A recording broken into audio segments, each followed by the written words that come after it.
Hello everyone, welcome to my channel. स्वागत है आपका मेरी मम्मी की रसोई में। तो आज मैं बनाने जा रही हूँ करेले की सब्जी। मैं करेले को कुछ अलग तरीके से बनाने जा रही हूँ। तो मैंने करेले को अच्छी तरीके से धो के कुछ लंबे लंबे पीसेस में कट कर लिया है। अब मैं करेले में डाल के रखूंगी नमक। नमक को मैंने 4-5 घंटे पहले डाल दिया था और उसको रख दिया था ऐसे ही, जिससे कि उसका जो कड़वापन है वो थोड़ा निकल जाए। जब नमक डाल देते हैं हम तो नमक की वजह से करेले का जो कड़वापन होता है वो कम हो जाता है। तो मैंने इसको आराम से 5-6 घंटे रखा था। अब उसके बाद मैंने इन करेलों को अच्छी तरीके से वॉश कर लिया है, जिससे कि जो नमक मैंने डाल के रखा था वो हट जाए। तो चलिए अब मैं इन करेलों को उबाल देती हूँ। तो मैंने उबालने के लिए इन करेलों को थोड़ा सा नमक डाला है और पानी डाल के उबाल लिया है। उसके बाद मैंने एक कढ़ाई ली है और कढ़ाई में वो उबले हुए करेले डाले हैं और उनको अच्छी तरीके से भून लिया है। हमें करेले को ज़्यादा नहीं उबालना है, सिर्फ थोड़ा सॉफ्ट हो जाए इतना उबालना है। उसके बाद हमें उसे भून लेना है।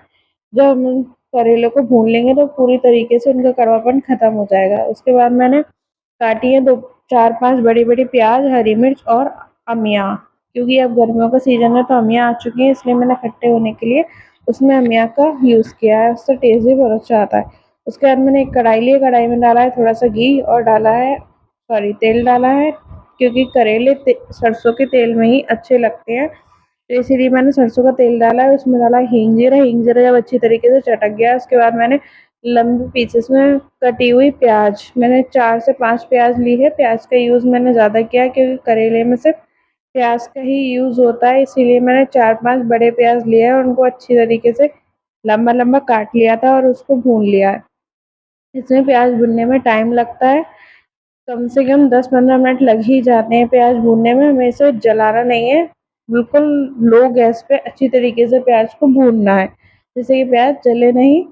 फिर उसके बाद मैंने उसमें डाल दिया है हल्दी पाउडर। हल्दी पाउडर को भी थोड़ा सा भून लिया है और उस प्याज को थोड़ी और अच्छी तरीके से भून लिया है हल्दी पाउडर डाल के। अब मैं उसके बाद उसमें डाल दूंगी कटी हुई हरी मिर्च और कटी हुई आमी। कच्ची कैरी ली थी मैंने, एक बड़ी कैरी ली थी, जिससे अच्छी तरीके से करेले खट्टे हो जाएं। और 8 से 10 हरी मिर्च ली थी। आप अपने हिसाब से स्पाइस रख सकते हैं जितना आपको स्पाइसी खाना है। उसके बाद मैंने उसमें ऐड करा था रेड चिली पाउडर और स्वाद अनुसार नमक, और उन सबको भी अच्छी तरीके से मिला लिया था सारे मसालों को। और उसके बाद मैंने उसमें ऐड किया था करेले।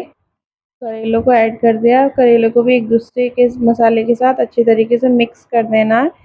जब करेले और मसाला एक दूसरे में अच्छी तरीके से मिक्स हो जाए तो कुछ बेसिक मसाले हमें इसमें और ऐड करने हैं, जैसे कि मैं इसमें ऐड करूँगी धनिया पाउडर और सौंफ का पाउडर।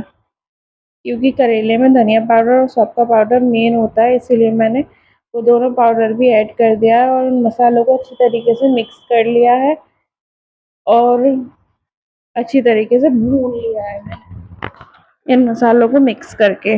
तो इसी तरीके से हम करेलों को अच्छी तरीके से भून लेंगे। जब मैंने मसाले डाले थे उसके बाद जब करेले भुने थे तो मैंने गैस को हाई रखा था, जिससे कि करेले अच्छी तरीके से भुन जाए। तो ये करेले बनकर रेडी हो चुके हैं। आप इस तरीके से एक बार करेले बनाकर देखिए, आपको महसूस ही नहीं होगा आप कोई कड़वी चीज़ खा रहे हैं। करेले का सारा कड़वापन इससे हट जाता है और करेले खाने में बहुत ज़्यादा स्वादिष्ट लगते हैं। ये रोटी पराठे और पूड़ी से तो खाने में मज़ा आ जाता है। आप कहीं भी बाहर ट्रैवल में जा रहे हैं तो आप ये सब्जी करेले की बना के ले जा सकते हैं। ये खराब भी नहीं होती है जल्दी, ज़्यादा दिन अच्छे से चल जाती है। तो आप नमक की पूड़ी और पराठे के साथ इसे खाइए, बाकी सारी सब्जी का टेस्ट भूल जाएंगे एक बार अगर आपने करेले की सब्जी बना ली। तो चलिए, आपको ये रेसिपी अच्छी लगी हो तो वीडियो को लाइक कीजिएगा, शेयर कीजिएगा, चैनल को सब्सक्राइब कीजिए। Bye bye.